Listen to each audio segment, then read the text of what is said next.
स्वागत है। आज हम कुछ स्रोतों पर एक गहरी नजर डाल रहे हैं।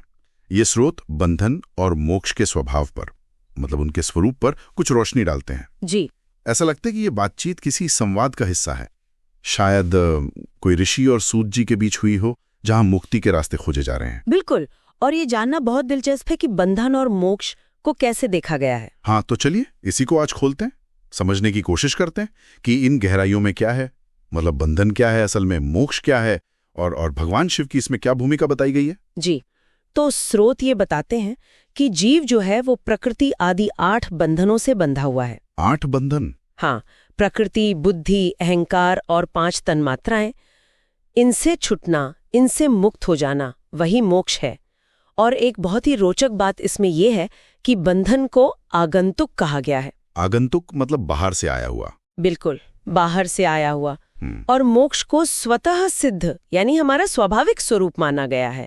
वो पहले से ही है, बस बंधन हटते प्रकट हो जाता है। अच्छा, तो ये 8 बंधन प्रकृति, बुद्धि, अहंकार और 5 तन्मात्राएं, जी, इनसे अपने का शरीर बनता है। जी हाँ, इनसे देह बनता है, देह से फिर कर्म होते हैं और कर्म से फिर नया देह। ओहो, ये तो एक चक्र जैसा हो गया। हाँ, बिल्कुल एक चक्कर। हाँ। ये चलता ही रहता है। हाँ। और शरीर भी देखिए 3 तरह के बताए गए हैं। 3 तरह के शरीर? जी, स्थूल शरीर जो कर्म करने के काम आता है, फिर सूक्ष्म शरीर जिससे हम भोग मतलब सुख दुख का अनुभव करते हैं, और तीसरा है कारण शरीर जो आत्मा के आनंद की अनुभूति के लिए है। हाँ, तो जीव अपने कर्मों के अनुसार पुण्य पाप के हिसाब से इसी चक्र में घूमता रहता है, सुख दुख भोगता हुआ। एकदम सही का, इसी चक्र में फंसा रहता है। हाँ, तो फिर इस चक्रव्यूह से, इस पहिए से बाहर कैसे निकला जाए? यहाँ पे शिव जी की बात आती है ना। शो का महाचक्र है, इसके कर्ता भगवान शिव हैं। कर्ता मतलब बनाने वाले? हाँ, कर्ता, क्योंकि वो खुद प्रकृति से परे हैं, वो प्रकृति के अधीन नहीं है। उन्हें सर्वज्ञ कहा गया है, परिपूर्ण, निस्पृह, मतलब उन्हें किसी चीज की इच्छा या जरूरत नहीं है। अच्छा। और उनमें 6 विशेष ऐश्वर्य भी गिनाए गए हैं: सर्वज्ञता, तृप्ति, अनादि बोध, स्वतंत्रता, नित्य अलुप्त शक्ति और अनंत शक्तियां। और इसीलिए मोक्ष के लिए उनकी कृपा, उनका अनुग्रह आवश्यक बताया गया है। लेकिन यहाँ एक सवाल मन में आता है, और शायद स्रोत में भी ये बात उठाई गई है जी, कि अगर शिव परिपूर्ण हैं, निस्पृह हैं, हाँ। तो फिर उनकी पूजा कैसे हो या क्यों हो? उन्हें तो कुछ चाहिए ही नहीं। हाँ, ये बहुत ही स्वाभाविक और गहरा प्रश्न है, और इसका उत्तर भी दिया गया है। उत्तर ये है कि शिव के उद्देश्य से, मतलब उनको प्रसन्न करने के भाव से किया गया कोई भी सत्कर्म, कोई भी अच्छा काम, हाँ, कोई भी अच्छा काम उनकी कृपा दिला सकता है। ये जरूरी नहीं कि कोई बहुत बड़ी पूजा या यज्ञ ही हो। शिवलिंग में या शिवजी की मूर्ति में, या यहाँ तक के किसी शिव भक्त में ही शिव की भावना करके, अच्छा, हाँ, मन से, वाणी से, शरीर से या धन से, जैसे भी बन पड़े, उनकी पूजा की जा सकती है। भाव मुख्य है। और शिवलिंग पूजा पर तो इन स्रोतों में काफी जोर दिया गया लगता है। जी हाँ, बिल्कुल। इसके भी कई प्रकार बताए गए क्या? हाँ, बताए हैं।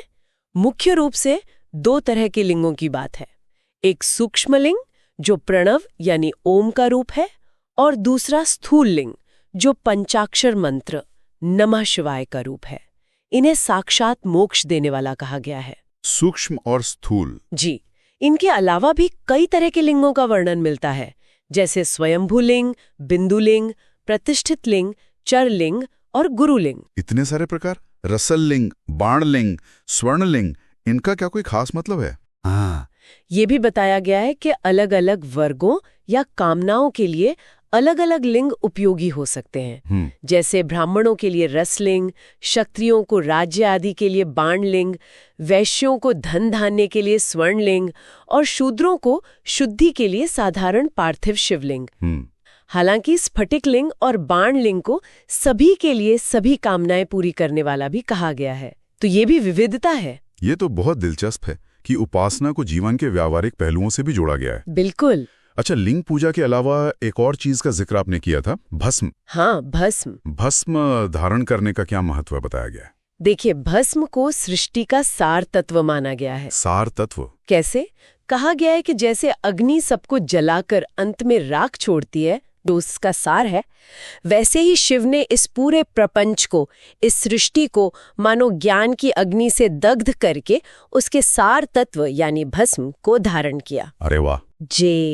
तो ये परम शुद्धि का प्रतीक है और खास तौर पर शिवाग्नि जनित भस्म का महत्व है। शिवाग्नि जनित? हाँ, मतलब जो शिव मंत्रों के साथ विशेष लकड़ियों को जलाकर तैयार की जाती है। उसे धारण करने की विधि भी बताई गई है। समझ गया।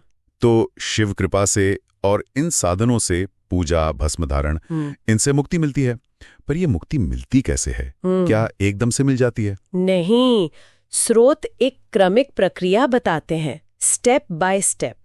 शिव कृपा से पहले व्यक्ति के कर्म वश में आते हैं, कर्म बंधन ढीला पड़ता है, इससे सालोक्य मुक्ति मिलती है। सालोक्य मतलब शिवलोक में स्थान? जी, शिवलोक की प्राप्ति।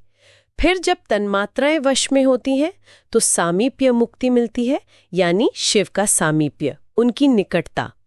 इसके बाद जब बुद्धि वश में आती है तो सारूप या सृष्टि मुक्ति, इसमें शिव के समान ऐश्वर्य मिलता है। अच्छा। और अंत में जब प्रकृति पूरी तरह वश में हो जाती है तो सायुज्य मुक्ति मिलती है। इसमें जीव शिव के सारे ऐश्वर्य प्राप्त करके अपने ही आत्म स्वरूप में स्थित हो जाता है, पूर्ण मुक्ति। वाह। तो ये एक यात्रा है, सालोक्य, सामीप्य, सारूप्य और फिर सायुज्य। चलने के लिए गुरु की क्या भूमिका बताई गई है? गुरु को तो बेहद महत्वपूर्ण माना गया है, बहुत ही ऊंचा स्थान दिया गया है। गु का अर्थ ही अज्ञान या अंधकार बताया गया है और रू का अर्थ है उसे दूर करने वाला। अच्छा, गु मतलब अंधकार, रू मतलब हटाने वाला। हाँ, तो गुरु शिष्य के अंदर जो रजस तमस जैसे गुण हैं, जो बंधन के कारण हैं, उन्हें हटाकर शिव तत्व का बोध कराते हैं, ज्ञान देते हैं।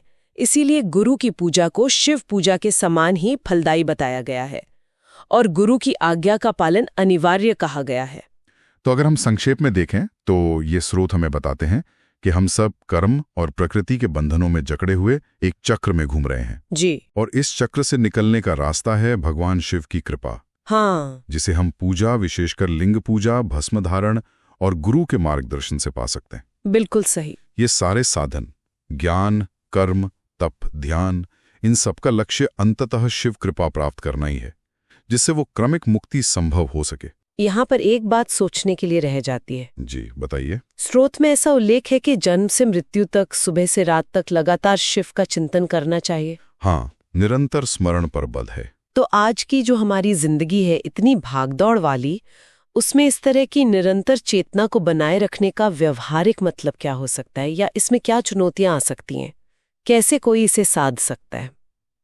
ये सोचने के लिए गहरा बिंदु है, मुझे लगता है। बिल्कुल, ये एक बहुत ही प्रासंगिक प्रश्न है आज के समय के लिए। इस पर विचार करना जरूरी है